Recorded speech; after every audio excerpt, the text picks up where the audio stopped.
Hey guys, my guest tonight is Reverend Bill Bean, and we're going to be talking about his life in fighting dark forces. I'll be right back.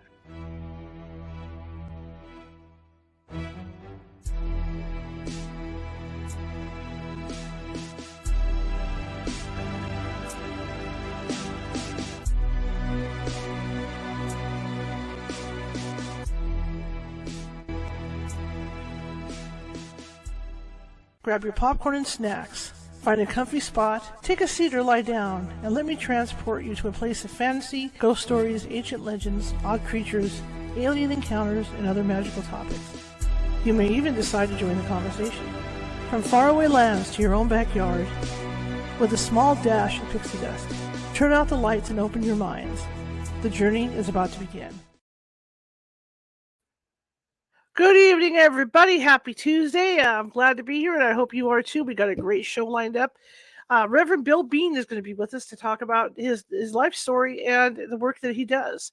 We've had him on before, and he is a terrific guest. Terrific. So hopefully you guys will like him as much as I do. Anyway, my name is Charlotte. I'm going to be your host for the next hour. I'm also the owner of the California Haunts Paranormal Investigation Team. Based out of Sacramento, California, we are 45 strong up and down the state, which means if you have a paranormal need, we can get to you. It may take us a while. California is this huge state, but we will get to you. In the case that we can't get you right away, we do have mediums on staff who can phone you and talk about what may or may not be going on. And in most cases, if it is something paranormal, they're able to kind of calm it down until we can get out there. Like I said, it only takes 1 or 2 days before we can get out there, depending on where you're at. There's a lot of rural areas in California. That being said, if you're watching from Facebook tonight, and a lot of you are, and you haven't done so already, please feel free to follow. We're always looking for followers. And also, YouTube, same thing, subscribers. Always try to add on to our subscribers. Getting close to that 1,000 mark. That's what we want. And again, I want to thank everybody on the RSS feed. We are at 1,100. That's 1,100 downloads this month, so I'm really excited about that. We had a real big surge thanks to you guys, and I really appreciate that you're appreciating the show. Okay, if you guys feel in your heart to leave some thumbs up, some happy faces, and stuff like that, please do, because what that does is that puts us higher in the FYP for both Facebook and YouTube, and that puts us out to more people, and more people get to share and see us. And if you happen to be at home and there's people in your house or your friends are there, share the show if you like what you hear tonight. All right, that being said, I'm going to bring in the guest and get this thing going, and I think you're going to find him very interesting, because I do. So let me do with this. Okay, here we go. Let me bring him in. Hello. Hi, Charlotte. I hope you're doing well. Happy 2024, and thank you for having me back. Well, thank you for coming back. A while. Yeah, it has been a while. It's amazing. My life is just a blur. I'm so busy all the time. I help people from all over America and the world as well. I've helped people in 55 other countries also. And there's constant contact from people needing help. So if I'm not in a session, a spiritual deliverance session, exorcism, it's such a variety of things that people need, and I find it increasing, unfortunately. Already in this new year of 2024, I'm just absolutely inundated with people contacting me for help from all over the world. And why do you think there's an increase? Well, my opinion is, I believe that we are truly headed for, some people would say it's the last days, whatever it may be. It's going to be a great and terrible day, and it is going to be an ending and a new beginning. And I really believe that we are headed for that on the fast track. Now, when is that going to happen? I have no idea, because God didn't tell me that. But I can assure you, by what I'm seeing and by what I'm feeling as well, this is not good. And this is why it is so very important for us to draw as close to God as we possibly can, because time very well could be running out before this momentous event takes place. Interesting. Now, I read part of your book. You sent me a copy of your book. Great book.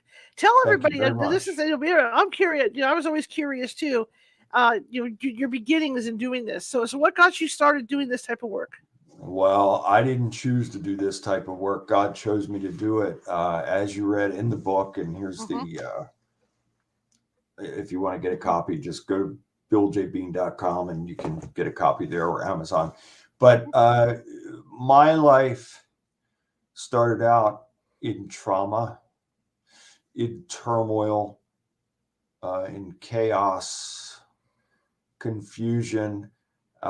So this all began, and I've written, this is my 11th book. In Sure. the first book, Dark Force, I wrote that it all began in 1970 when my family and I moved into a 3-bedroom ranch-style home located in Glen Burnie, Maryland, in a community called Herondale. But it actually goes further back than that. I was told after I'd written that first book by a reliable source that 2 family members over 100 years ago actually conjured up those demonic forces through ritual, invitation, invocation, and they came through and they came onto the family, both sides of the family, creating a variety of destruction and damage and untimely deaths. Just terrible, terrible things, Charlotte. And I started having experiences. Well, I will say this. Let me paint a better picture. Sure. The house was located at the bottom of a downhill cul-de-sac with a very long and deep ravine that stretched for several miles. Mm-hmm. There's a history to that land, a Native American history, and also a history of UFO sightings, Bigfoot reports, and of course, demonic infestations. I found out after writing the book, I started getting contacted by friends that I knew back then, some that I grew up with, and people that I didn't know that lived in the area, Mm-hmm. telling me that they were having these types of demonic supernatural experiences as well. So um, I was 4 years old when we moved into that house. The house was semi-dilapidated. It had a very ominous look and feel about it from the very beginning. I was 4, my sister was 13, and we stood in front of that house before we went in, and we both just had this terrible feeling. And it was a feeling of fright. It was a feeling of dread, a feeling of foreboding. And my dad, William Bean Sr., saw it as a restoration project. He was a master carpenter, and he did a great deal of work to the house to restore it, to make it look good. But we knew from the very beginning that something was very off. And my mother, Patricia Bean, was the first to have an experience in the house. It took place shortly after moving everything in, and my dad had taken us with him for the day to my grandparents' house, his parents, to allow my mother to not have us bothering her while she was unpacking and organizing things in the house. And it was during the course of that she felt a presence come into the room. And she, in her mind, she thought it was my dad sneaking in to play a joke on her. And she spun around, fully anticipating on seeing him, but to her shock, no one or nothing was there.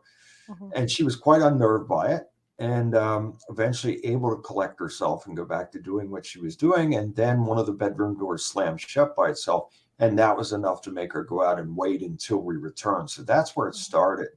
And then later in that year, in 1970, my sister was asleep in her bed, and she felt that she was awakened by something.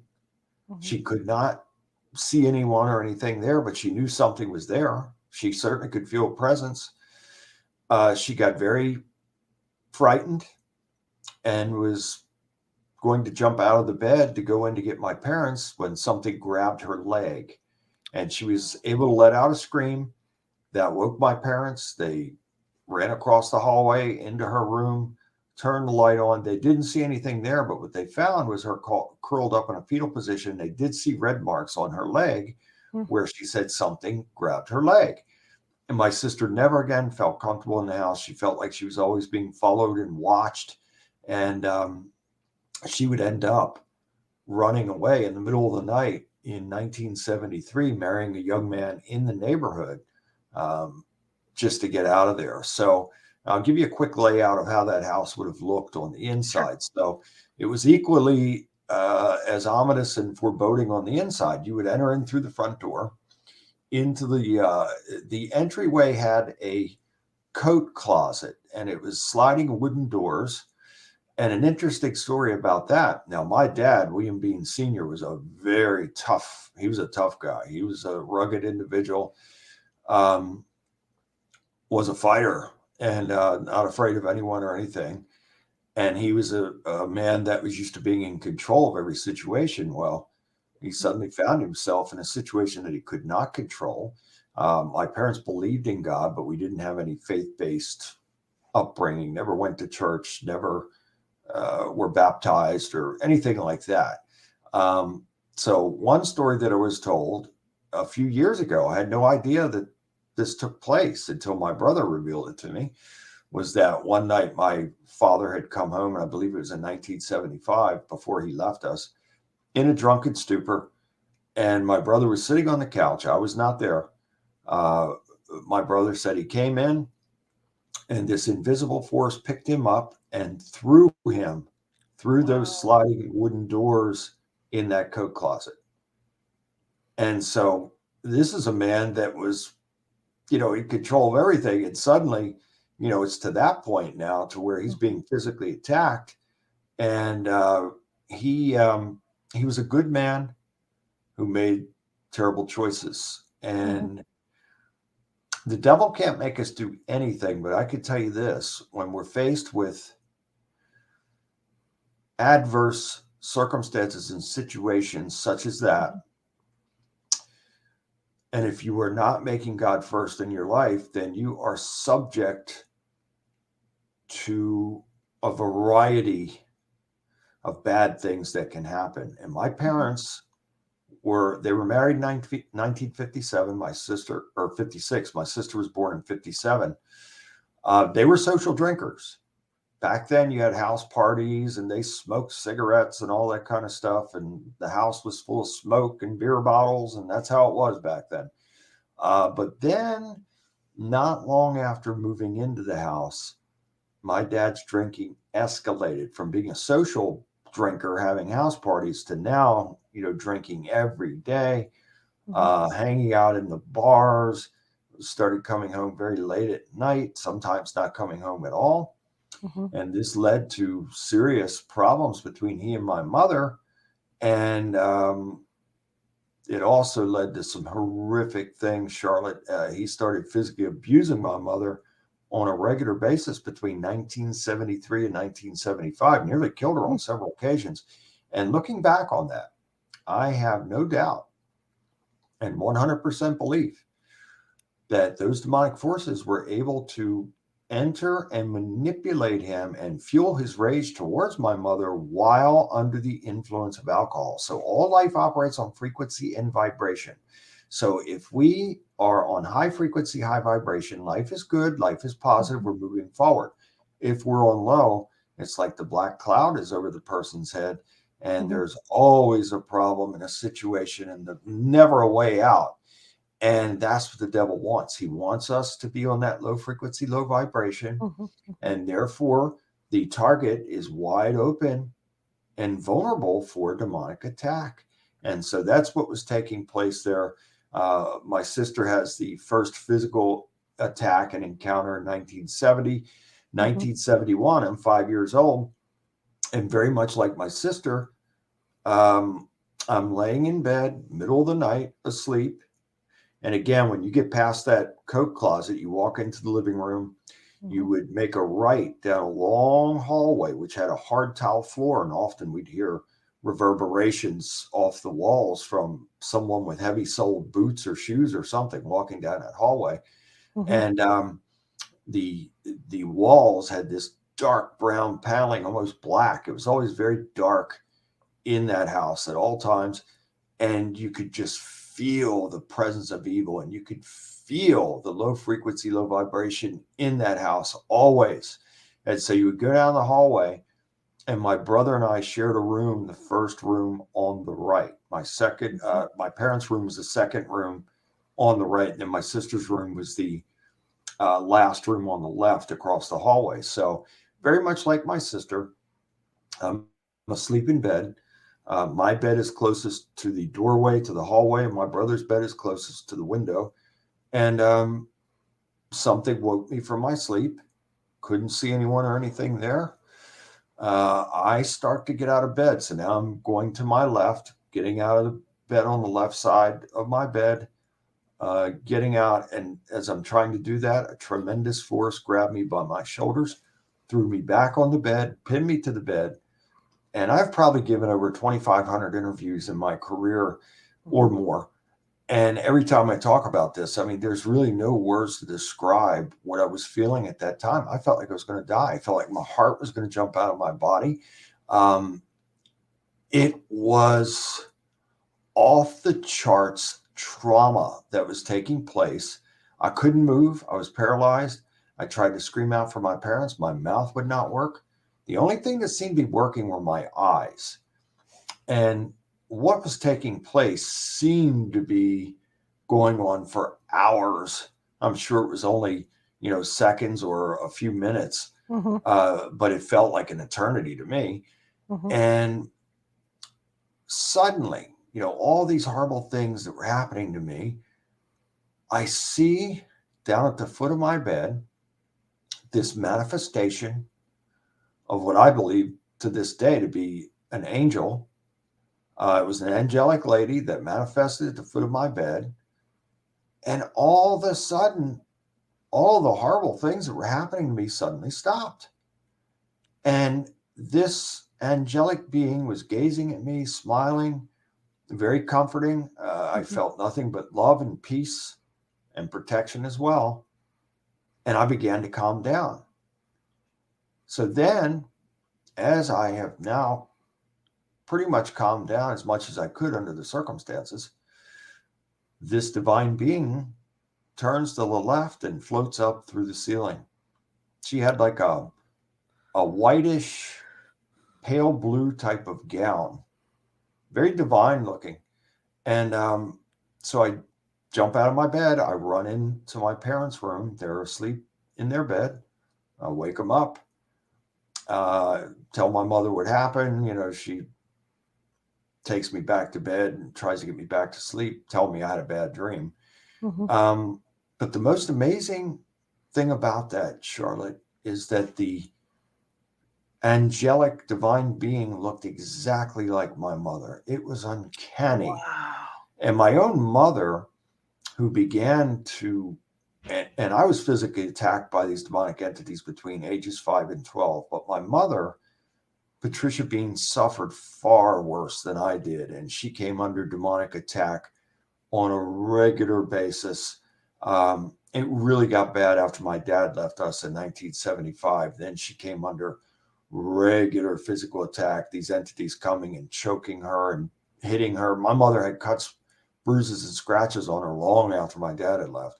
And got to the point to where she couldn't even sleep in her bed anymore. She had to sleep in with us because she couldn't get any more rest. These things were continuously coming to her. But there were occasions to where when she was being attacked by these entities, that divine angelic being would come and take those things away. Now, can you imagine, A, having that type of experience, and then B, having something that you believe to be an angel coming, but looks exactly like you? It's just absolutely unfathomable. That's wonderful. I was just thinking of something that happened to me a while back. My mother had a stroke. And I would sleep on the couch because, of course, she was elderly, so if I had to go to the hospital or whatever. And I remember looking up, and I swear this being came into my living room and looked just like her. Isn't that amazing? And at first I thought it was one of those death apparitions because I thought, oh, God, she's gone.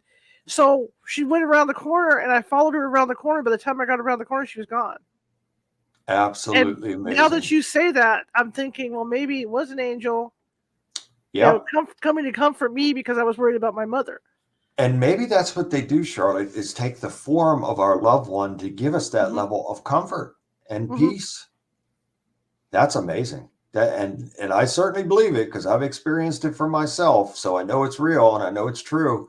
And that would be my best guess. My best guess would be that they would take the form of our loved one because it would bring us that level of peace and comfort and security as well. So it makes sense. So what happened as you grew older? Because like with me, when I was young, I have to admit I saw a lot of shadow people when I was young. They never hurt me. They never seemed ominous, but they were always there. You know what I mean? Yeah. Yeah. And as I got older, into my teen years, then I got involved with other stuff, and I didn't see that stuff as much. But what happened to you as you gradually got older? It just continued. Those attacks continued between ages 5 and 12.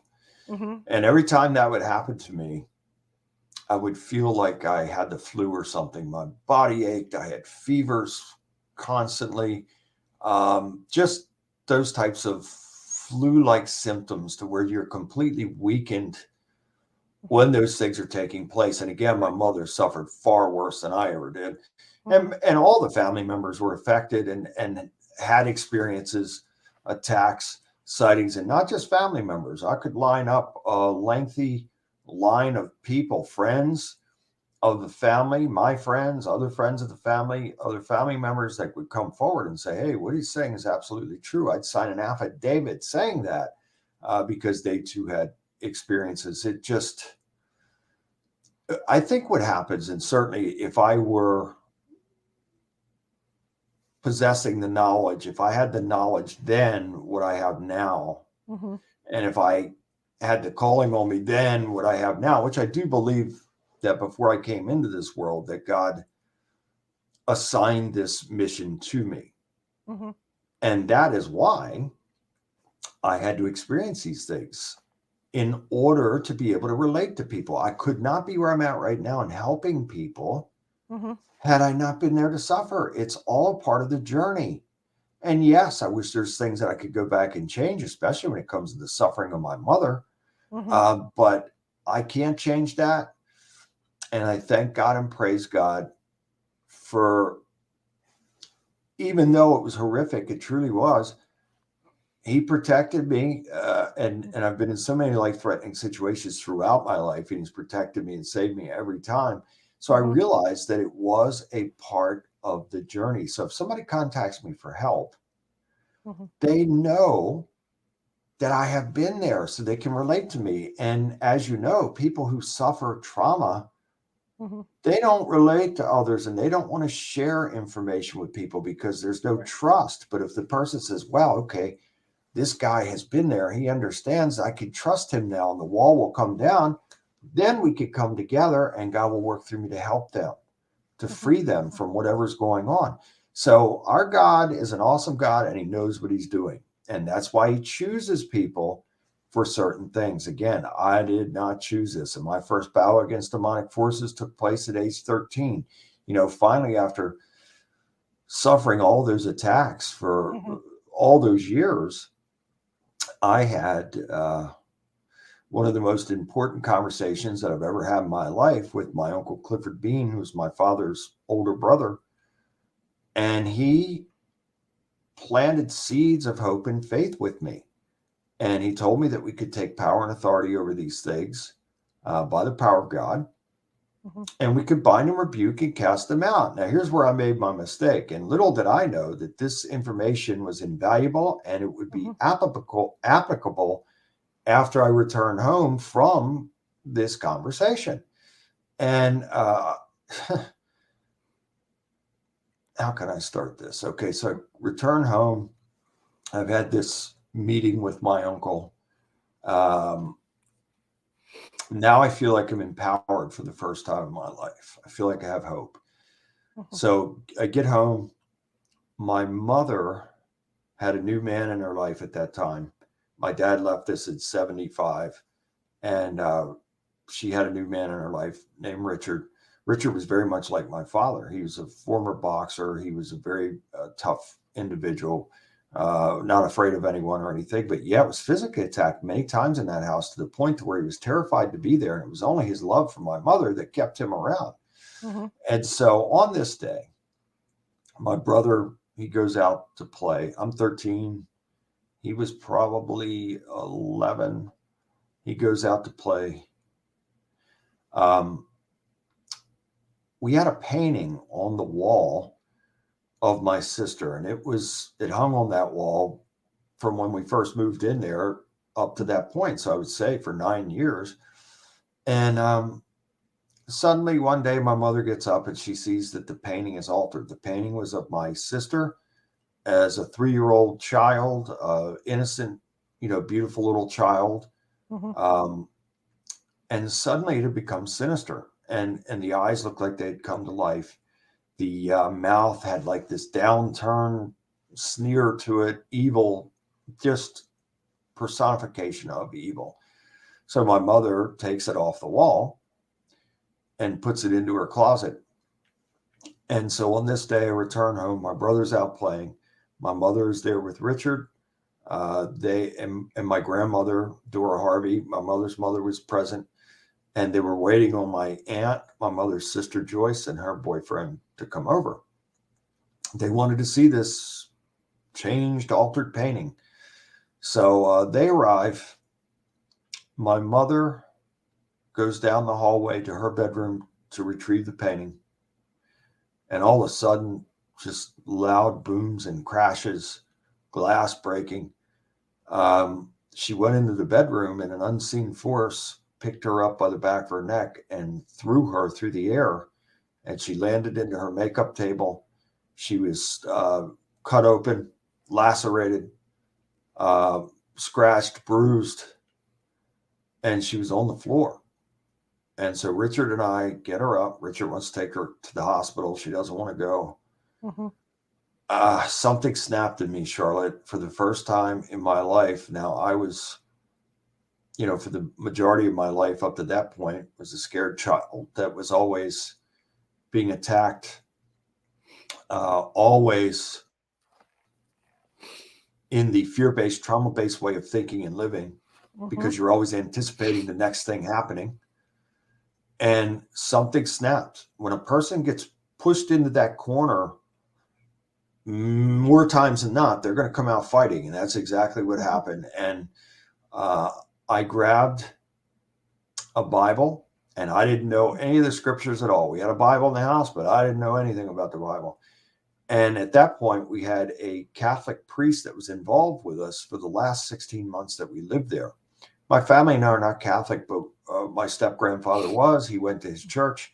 They sent a priest out, and God bless him. He did everything that he could to help. And he was bringing mason jars full of holy water to the house. So on that day, I grabbed a Bible and a mason jar of that holy water. And here's where I made my mistake. Again, I was so enraged, I didn't care anymore. Instead of binding and rebuking and casting them out by the mighty power of Yahweh in Jesus' name, I commanded them to show themselves. And boy, oh boy, was that ever a mistake, because what happened was like a scene from a horror film. Doors started opening and slamming. Things started falling off the walls. The house was vibrating. Those 4 adults, actually 5 adults, were present. It was my mother, Richard, my grandmother, and my aunt and her boyfriend. So it was 5 adults with this 13-year-old kid. They were terrified. My mother had just experienced, being attacked. So here I am now demanding these entities to show themselves. All this chaotic stuff is taking place in the house. They're terrified. We go up the hallway. They're following me. I go left into the living room. They go right into the dining room. And then I commanded them to show themselves again. And it was like a scene from Star Trek. These greenish, yellowish beams of light suddenly appeared. And 4 entities appeared in those beams of light. And one had the look, black suit, black beard, black hair, chalky white skin, black eyes. We call it the Undertaker. It looked like, had that type of Undertaker looking suit on. This was one of the entities that was regularly physically attacking my mother. And then another one next to him, to his left, was a male looking entity, chalky white skin, black eyes, long scar down the left side of its face, red hair, like close, short, curly red hair. Mm-hmm. And then the third entity was a female, had the look of a witch, sharp facial features, chalky white skin, long dark hair, black gown. And then the fourth entity is what we call the dark force entity. That was a black hooded figure with glowing red eyes. And we saw them clearly for several seconds. And then they didn't just suddenly vanish, it just dissipated, like dematerialized, dissipated. And as they were doing that, all the chaotic things that were taking place in the house suddenly stopped. And we left and went to Richard's house for the rest of the weekend. And then would return after that. But that's where it started for me. That was really the turning point in my life. And perhaps it was a test from God to see if I could truly be who he wanted and needed me to be as this spiritual warrior. Absolutely fascinating. Question I have for you with all this, especially for the audience. Now, people that look into this stuff know that the Catholic Church actually has, courses for their priests to become exorcists and do what you do. As far as your church work, how did that come about? Did you have to attend courses for this stuff, or what? No, again, so fast forward past all of this, and I had other experiences in my adult years. But it all changed when I had an epiphany, and I was in my 30s then. I had an epiphany one day that I was sick and tired because I lived my life on the edge. I've had many family tragedies. Most of my family is gone, died under terrible, mysterious circumstances, including my own mother. It wasn't long after leaving that house that two tragedies occurred. First, my beloved grandmother, Dora Harvey, died from a sudden series of heart attacks. And then 2 months and 2 days later, my beloved mother, Patricia Bean, died at age 44 from a cerebral hemorrhage. She was very ill the entire time that we lived there. She had developed high blood pressure and then had several strokes and ultimate kidney failure. And so she was having to go for kidney dialysis treatments 2 and 3 times a week in the hospital. She was very, very ill. And so that's why I say this woman suffered more than any other person I've ever seen in my life. And now I'm in the thousands of people that I've helped worldwide and have yet to see someone that suffered as much as she did. And so after those tragedies and then many other tragedies as well, my dad was shot to death at age 48. And I could go on and on and on. But I didn't care to live anymore, to be honest with you. And I wasn't going to slip my wrist or take pills or anything like that. But I lived my life on the edge. And I lived my life like an outlaw for many years because I was seeking an end. I was looking for someone to end it for me. And God saved me every single time.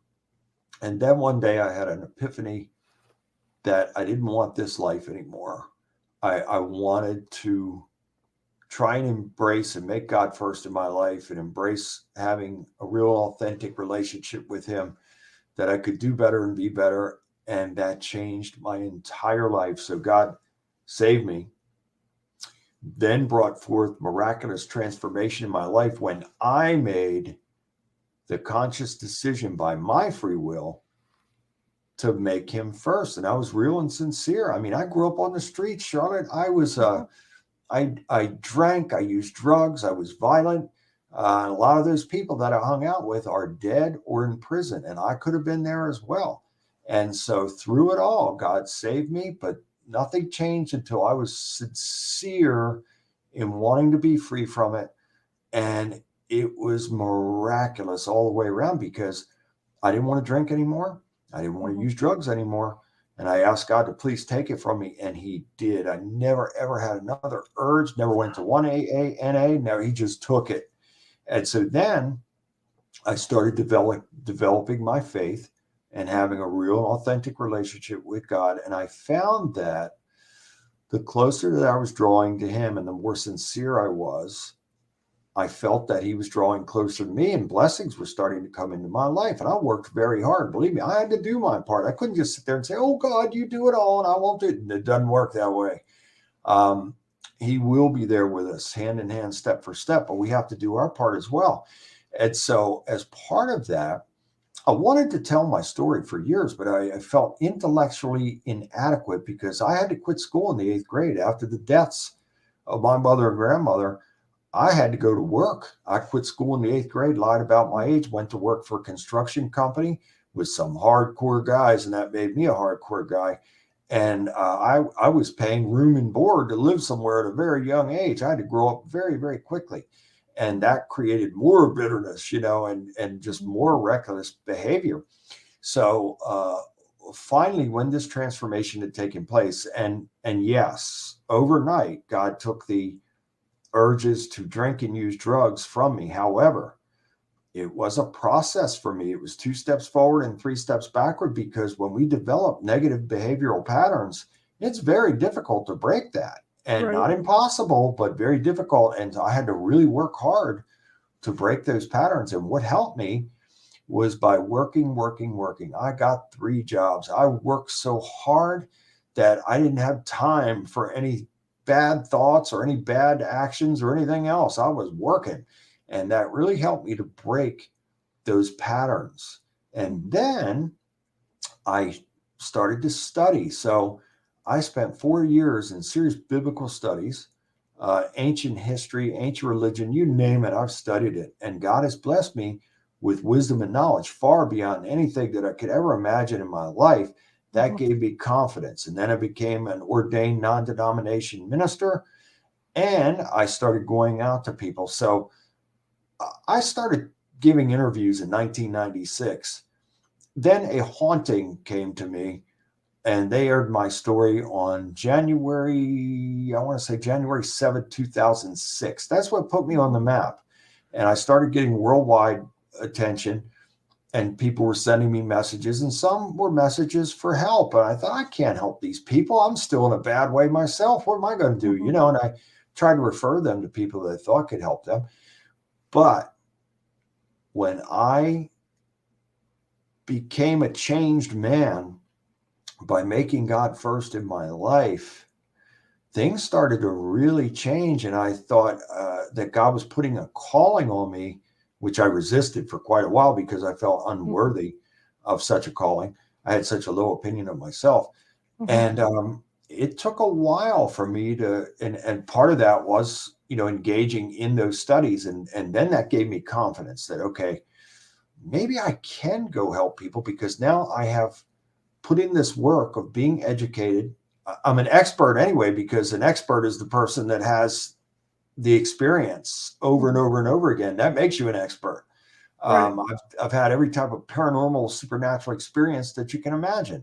So that's what makes me an expert. And anybody that goes through that kind of stuff, it makes them an expert.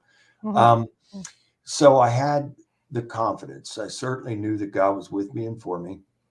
I was becoming more and more secure in my relationship, in knowing that God loved me and had a plan for my life.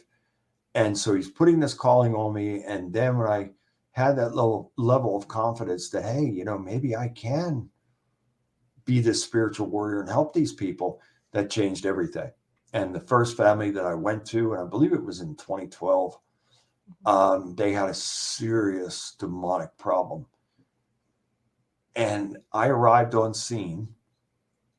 I hadn't even gone in the house yet. But when I arrived on scene in that yard, headed for the front door, I knew beyond a shadow of a doubt that this is exactly what my purpose is in life and what I'm supposed to be doing.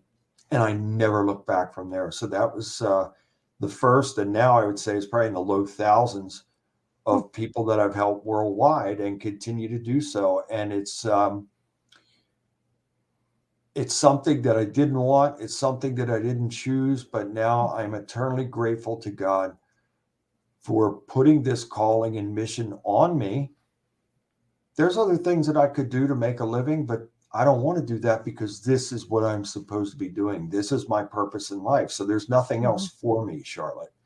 So it's the greatest feeling in the world when you know that God has worked through you to deliver a person from evil. And then I have to sit down as like a life coach, a counselor, and we have to put together a plan, a life plan for this person or persons in moving forward, because we have to make sure that we keep all the doors closed so the devil has nothing to chew on. And we've got to get that person transformed from the fear-based, trauma-based way of thinking and living into what I call warrior mode, which is faith, strength, and courage. And when that person makes that transition and that transformation, it's as if all the bad stuff has been erased and that person could start over again, fresh and new with a clean slate.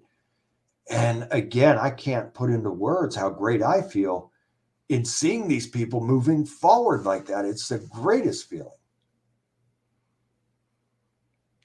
That's, your story is so interesting. And to think that you pretty much were self-taught doing this, doing this work is fascinating to me.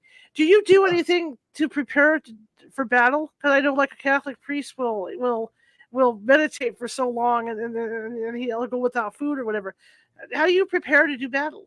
Yeah, it does require a lot of prayer. And the most important thing, which I'm in warrior mode daily. Am I perfect? Absolutely not. Do I claim to be? Never. However, I'm real and authentic, and I have a real relationship with our glorious Creator and His Son, Yahshua Jesus the Christ.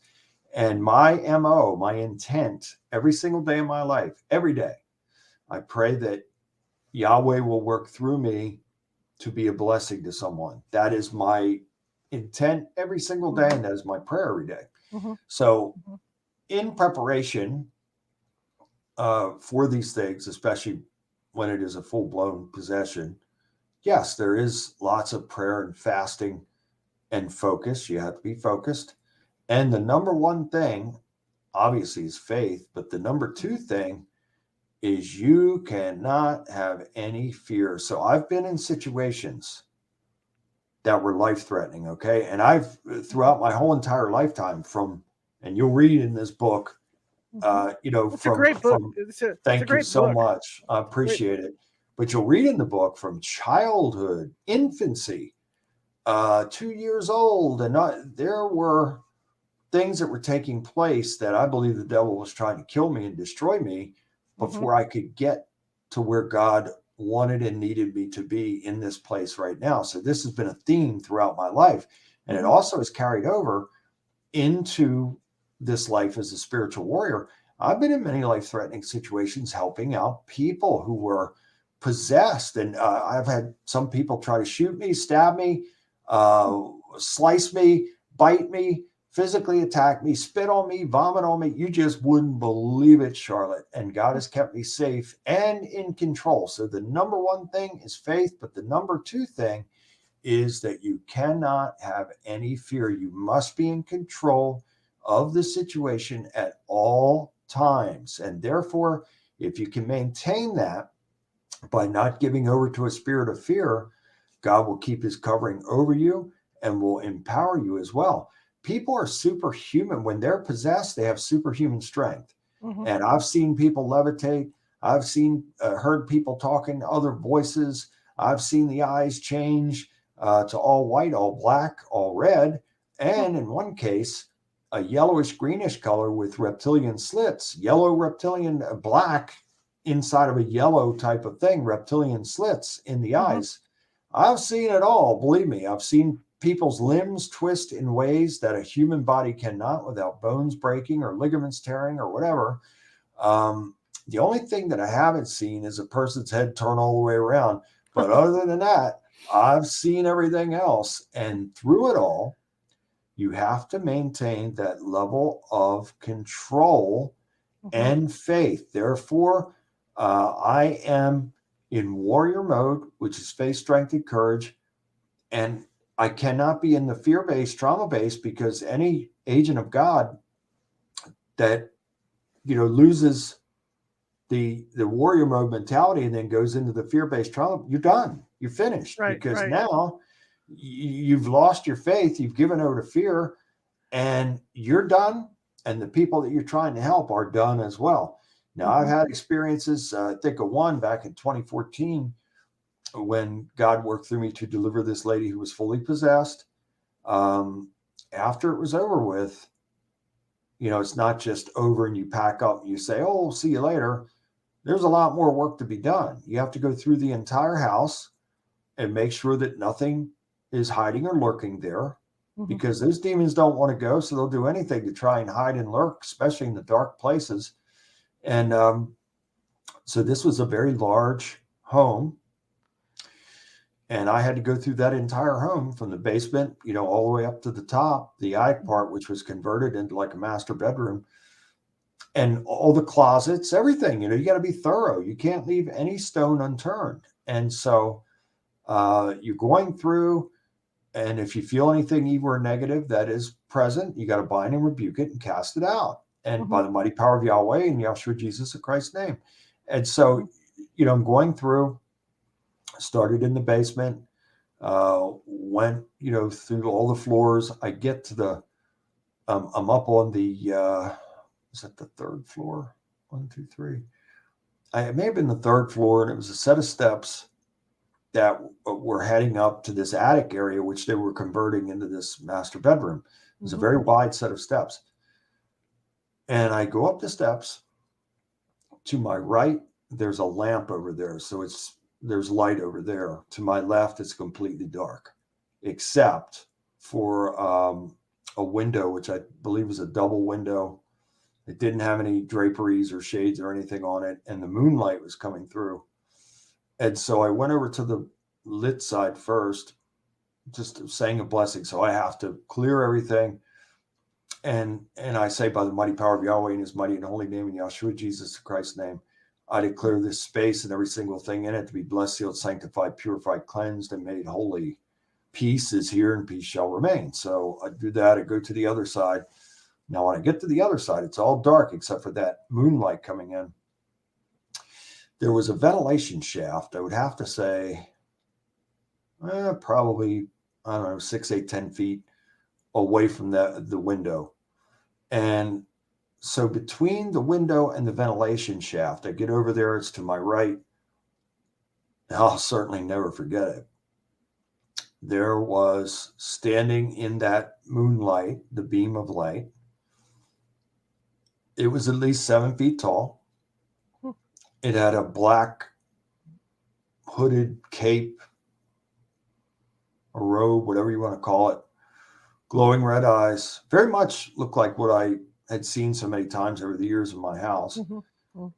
And it had what appeared to be like folded in wings. It had these points coming up past the shoulders.